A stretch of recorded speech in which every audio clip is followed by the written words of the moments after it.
Hey, welcome to the Church Growth Game Plan Overview. My name is Mike, and I'm so glad you're taking some time to check out this video. A little bit about myself.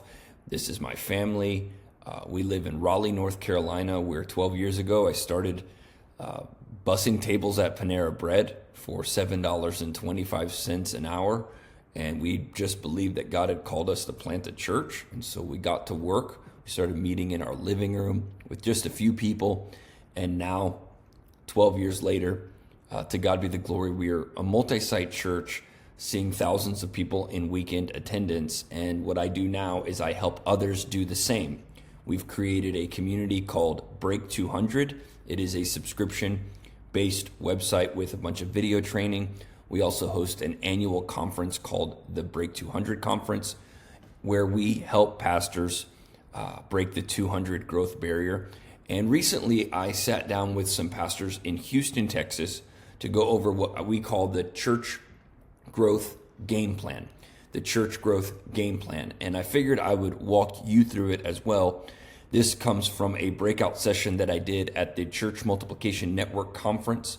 And I figured, man, since I've already built the material, I would take some time and make a video for you.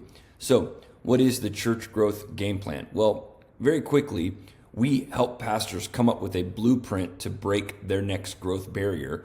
And what I've discovered with my one-on-one coaching clients through our video subscription library and our private Facebook group and in our Church Growth Bootcamp is that there are 7 things that slip through the cracks. 7 things that slip through the cracks. So I'm going to go through them pretty quickly, but we address all 7 of these things in detail over at break200.com. And so if you want to learn more, you can always DM us on Instagram. It's just at Church Growth Coach. That's at Church Growth Coach. But here are the 7 things that slip through the cracks. The first one is following up with first-time guests. Many churches and pastors, they get weary, they get tired, they don't see results, and so they stop going through and following up with first-time guests systematically. The very first step to being able to follow up with first-time guests is capturing their information on a connection card, much like the one that's on the screen. Learning to address first-time guests with empathy and care and hospitality, and have a good enough Sunday service where they feel compelled to take their next step, which is filling out a connection card. Then from there, we send a personal text message to every single first-time guest. It is not automated. It is not a system. We actually use our own phones, and we send a text message to every first-time guest. Automation is not the goal when you're following up with first-time guests. Connection is. And so we use our own phones. Here's a sample of that text message. As you can see, we reiterate the fact that this is a real human being by saying this is not a robot text. And then we even reiterate it again by using a memoji. That's my campus pastor, Pastor Michael. And then the next thing that falls through the cracks is reaching out to families. When people miss church, it would be easy. It's easy for us to be able to follow up with them. A lot of people sit in the same seat, so you know where to find them, or you could check the kids' check-in list, and you could say, oh, this kid's family was checked in this week, but they weren't checked in this week. They must have missed. And we write these simple cards that say church isn't the same without you, and we follow up with people as much as we can.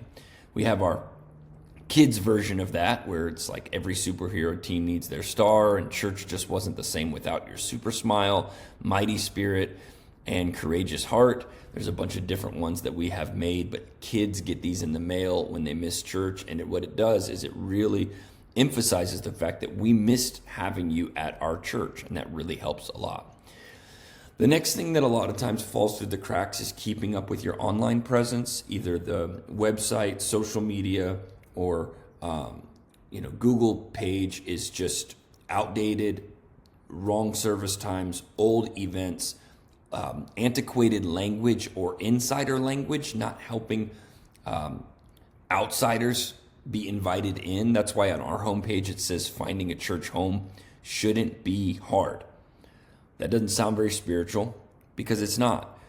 what we're trying to do is get people to continue to explore. And most people that visit our homepage are people who have yet to visit in person.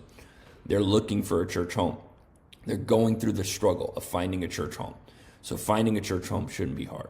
The next thing is updating your environments, ensuring that your t-shirts and your lanyards and your tents and your signs are all really refreshed, and keeping them clean, keeping them sharp, keeping them just ready to receive guests. As you can see here, just clean, light, open spaces that produce more of a welcoming feeling and a hospitable atmosphere instead of dark, dirty, dingy environments. As you can see here, smiling faces, a culture of hospitality, which I believe is the next one. You cannot let the hospitality culture of your church slip through the cracks. So if somebody's not smiling, encourage them to smile. If someone's not in the right place at the right door where everyone's coming through and there's not a greeter positioned, encourage them to be there. Teach people that people are making the decision to it, whether or not to return to a church, based on how they feel when they meet the people of that church. And so it's important that you train people to be hospitable, smiling, waving, have their lanyards on, have their t-shirts on, have their name tags on at all times. The other thing that slips through the cracks is we neglect to build teams. We neglect to increase our volunteer numbers, or increase our dream team, or increase our serving numbers. And what we've learned, and I teach this in detail, is that for every one volunteer, it usually equals 3.5 people in attendance. So if you grow your volunteers, you grow your attendance. And I know that that's a very fast summary of a very much larger philosophy, but I teach this in detail with the 3.5 rule, meaning for every one volunteer I schedule to serve, it usually equates to 3.5 people in attendance. So how do I get a larger attendance? I just have to increase my team size. Again, I go through this in immense detail in our program at break200.com. And then lastly, you have to protect your spirit from burnout. I love this meme from Waldo. He's sitting there depressed, and the caption says, nobody ever asked, how's Waldo? And so make sure that you're checking on your heart and how you're doing, and how your walk with the Lord is, and how your relationship with God is, and how your walk with the presence of the Lord is, and with his word, and with his spirit. And I would encourage you to protect your spirit from burnout. So those are the 7 things that fall through the cracks. Make sure that if you want to learn more, DM us on Instagram. We have a ton of resources available for you, and we would love to connect you to our subscription at break200.com, or to one of our upcoming church growth boot camps.